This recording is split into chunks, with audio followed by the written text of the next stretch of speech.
એટલે aromatic benzene ring ઉપર Cl હોય. ઓકે, હેલોએરિન બેન્ઝીન રિંગ ઉપર Cl હોય ને એવી બનાવટ. હવે હેલોએરિન ની બનાવટમાં ઇલેક્ટ્રોન આપણે 11th ની અંદર પણ ભણી ગયા, જો કદાચ યાદ હોય તો.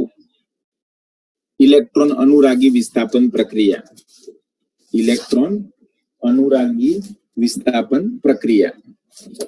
ક્લોરોબેન્ઝીન, બેન્ઝીન માંથી આપણે ક્લોરોબેન્ઝીન, બ્રોમોબેન્ઝીન જે બનાવતા હતા, એ જે પ્રક્રિયા છે એને ઇલેક્ટ્રોન અનુરાગી વિસ્થાપન પ્રક્રિયા કહી શકાય. એને શું કહેવાય? ઇલેક્ટ્રોન અનુરાગી વિસ્થાપન પ્રક્રિયા. ચલો, હવે પહેલું છે એમાં હાઇડ્રોકાર્બન ઇલેક્ટ્રોન અનુરાગી વિસ્થાપન પ્રક્રિયાઓમાંથી. એમાં 2 પોઈન્ટ છે. એમાં પહેલો પોઈન્ટ જે છે, ફરીવાર બી 10 મિનિટ માટે જોઈન થઈશું. ઓકે, લેક્ચર પતે પછી.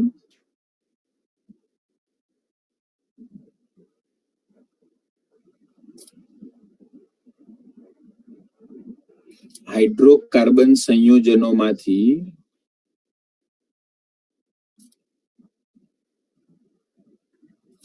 ઇલેક્ટ્રોન અનુરાગી વિસ્થાપન પ્રક્રિયા દ્વારા,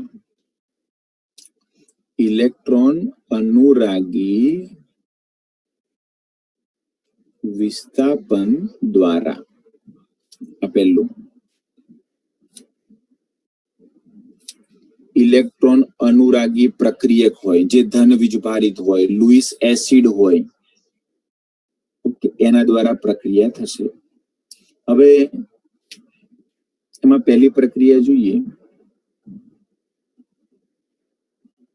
ડાયરેક્ટ પ્રક્રિયા લખું છું, લખાણ તમારે એના ઉપરથી લખવાનું. ઇલેક્ટ્રોન અનુરાગી વિસ્થાપન પ્રક્રિયા. હવે આ એરાઇલ ક્લોરાઇડ અને એરાઇલ બ્રોમાઇડ માટે પહેલું, આયોડિન નહીં, એરાઇલ ક્લોરાઇડ અને બ્રોમાઇડ માટે. ઓકે, હવે કોની હાજરીમાં પ્રક્રિયા થાય અને કેવી રીતે બનશે? તો લુઈસ એસિડ ઉદ્દીપક ની હાજરીમાં Cl અને Br સાથે પ્રક્રિયા કરવાથી ઇલેક્ટ્રોન અનુરાગી વિસ્થાપન પ્રક્રિયા થશે. કયા ઉદ્દીપકોની હાજરીમાં પ્રક્રિયા થાય?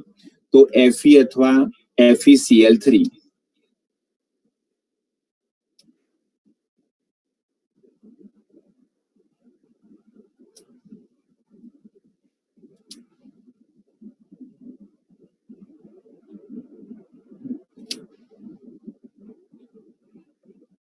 બેન્ઝીન, બેન્ઝીનની પ્રક્રિયા Cl2 સાથે અથવા FeCl3 ઉદ્દીપકની હાજરીમાં પ્રક્રિયા કરો ને તો તમને મળે ક્લોરોબેન્ઝીન. આ જે પ્રક્રિયા થઈ એને ઇલેક્ટ્રોન અનુરાગી વિસ્થાપન પ્રક્રિયા કહેવાય. હવે સાંભળજો, કયા ઉદ્દીપકની હાજરીમાં? પહેલું તો આ જે Cl અને Br જે છે ને, એમાં Cl plus Br plus plus, આ જે છે ઇલેક્ટ્રોન અનુરાગી પ્રક્રિયક છે. 11th માં પણ ભણી ગયા, ધ્યાન રાખજો, ચોપડીમાં આ બધું ડિટેલમાં નહીં મળે. ઇલેક્ટ્રોન અનુરાગી પ્રક્રિયક. ઇલેક્ટ્રોન અનુરાગી પ્રક્રિયક કેવા હોય? લુઈસ એસિડ હોય. ઇલેક્ટ્રોન અનુરાગી પ્રક્રિયક જે છે એ લુઈસ એસિડ હોય. ઓકે, જેનું બેન્ઝીનના હાઇડ્રો વિસ્થાપન થાય માટે એને ઇલેક્ટ્રોન અનુરાગી વિસ્થાપન પ્રક્રિયા કહેવાય. ઓકે, ઉદ્દીપક કયા વાપરીશું આમાં? તો આ પ્રક્રિયા જે છે એમાં ઉદ્દીપક તરીકે Fe અથવા FeCl3. Okay,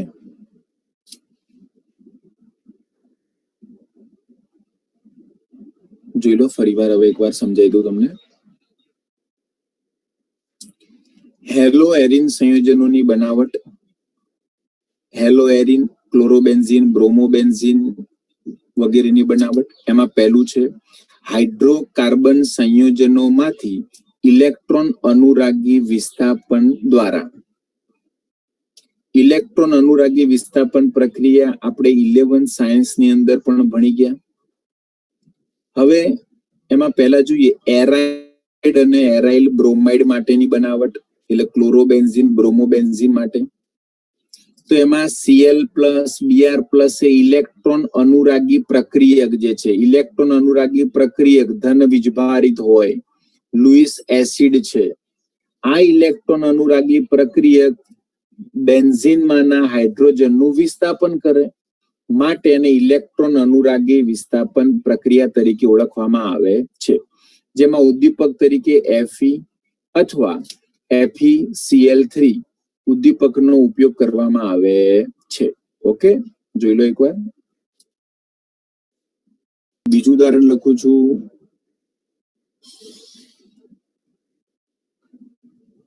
CH3 toluene.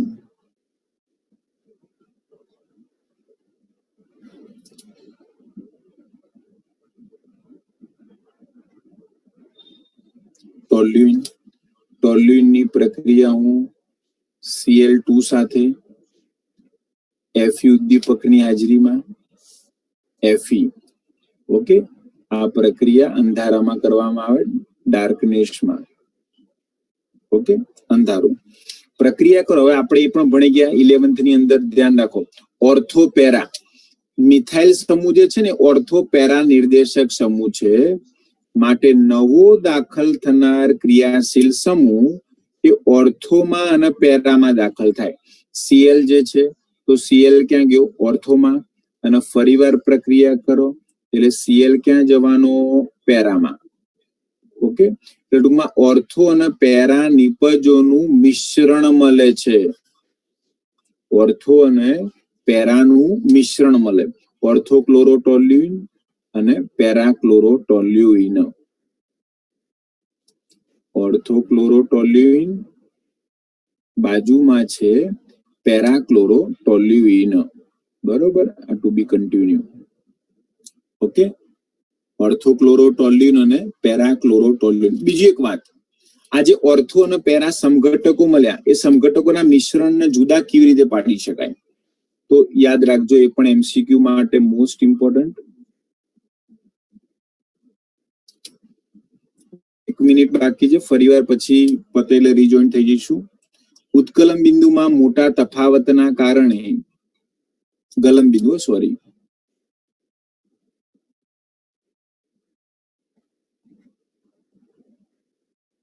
ગલન બિંદુના મોટા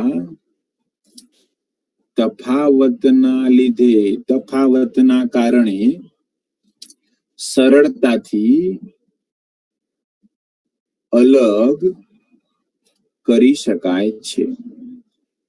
ઓર્થો અને પેરાને સરળતાથી અલગ કરી શકાય. યાદ રાખજો, મોસ્ટ ઇમ્પોર્ટન્ટ. ઓકે, જોઈ લો. MCQ માટે આ પણ પૂછી શકાય, કેવી રીતે અલગ કરી શકાય એ પ્રક્રિયા જોઈ હતી ને આપણે આલ્કાઇલ ક્લોરાઇડ માટે. હવે આલ્કાઇલ આયોડાઇડ માટે પણ હું તમને અલગ લખી આપું છું. સોરી, આલ્કાઇલ નહીં, એરાઇલ.